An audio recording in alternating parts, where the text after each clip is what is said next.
Hello students, मैं कांता पलवालिया आज आपके सामने 2021-22 का सैम्पल क्वेश्चन पेपर लेकर आई हूँ।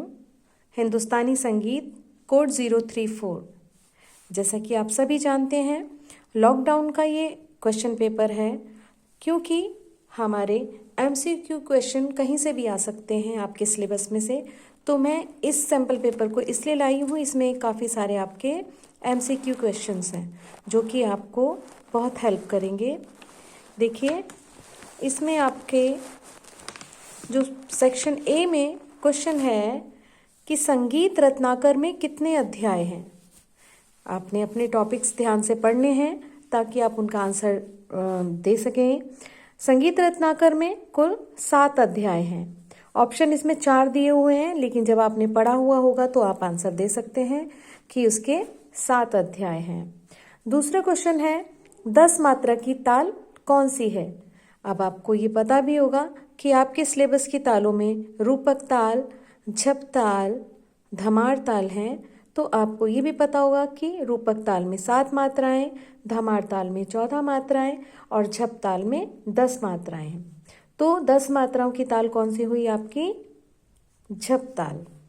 फिर है आपकी भैरव राग का वादी स्वर क्या? वादी स्वर है। अब इन चारों ऑप्शंस में से आपको बताना है कि राग भैरव का वादी स्वर क्या है। देखिए, राग भैरव का वादी स्वर धा और संवादी रे है, इसलिए आपको कंफ्यूज नहीं होना है। रे पर निशान नहीं लगाना है, ध पर लगाना है, क्योंकि उसने वादी स्वर पूछा है और वादी स्वर हमारा है ध। अगला क्वेश्चन है राग बागेश्वरी का गायन वादन समय क्या है। राग बागेश्वरी हमारा रात्रि के समय गाया जाता है, ठीक है।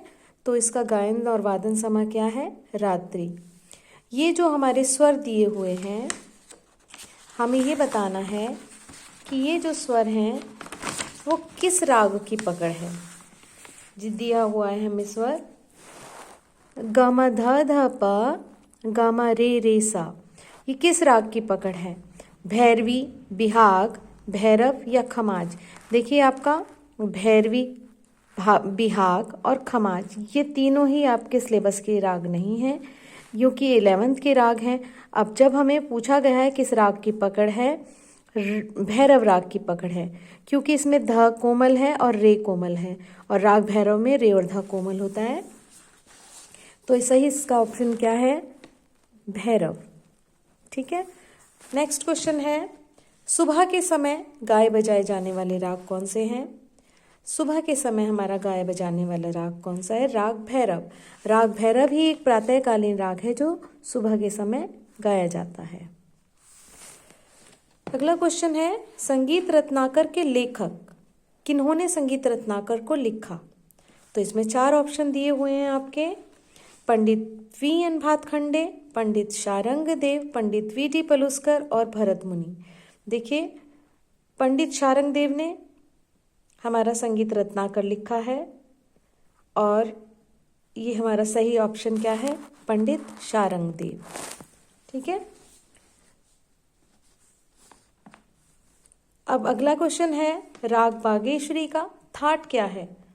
अब ये जो चारों हमें ऑप्शन दिए हुए हैं, उनमें से हमारा जो राग बागेश्वरी का सही ऑप्शन है वो है काफी।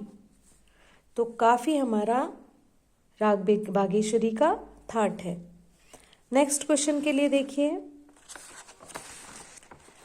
कि झप ताल की विभाग व्यवस्था क्या है।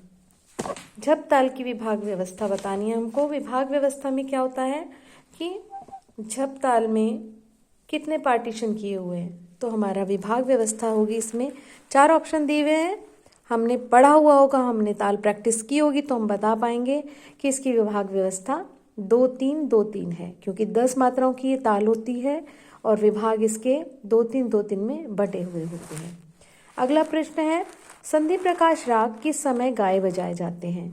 संधि प्रकाश यानी कि वे राग जो 2 समय के मेल पर गाए जाते हैं, उन्हें संधि प्रकाश राग कहते हैं। तो हमारे 2 समय के मेल पर जो गाए जाते हैं, और वो मेल का समय कब होता है? सुबह 4 से 7 बजे तक का ये ऐसा समय होता है कि ये समय शाम को भी आता है और सुबह भी होता है। तो 4 बजे से 7 बजे तक का वो समय होता है जो रात्रि जा रही होती है और दिन निकल रहा होता है। ऐसी शाम के समय कि रात्रि आ रही होती है और दिन छिप रहा होता है। तो 4 से 7 का समय संधि प्रकाश रागों के लिए होता है। अगला प्रश्न है आपका, मीण के लिए प्रयुक्त चिन्ह।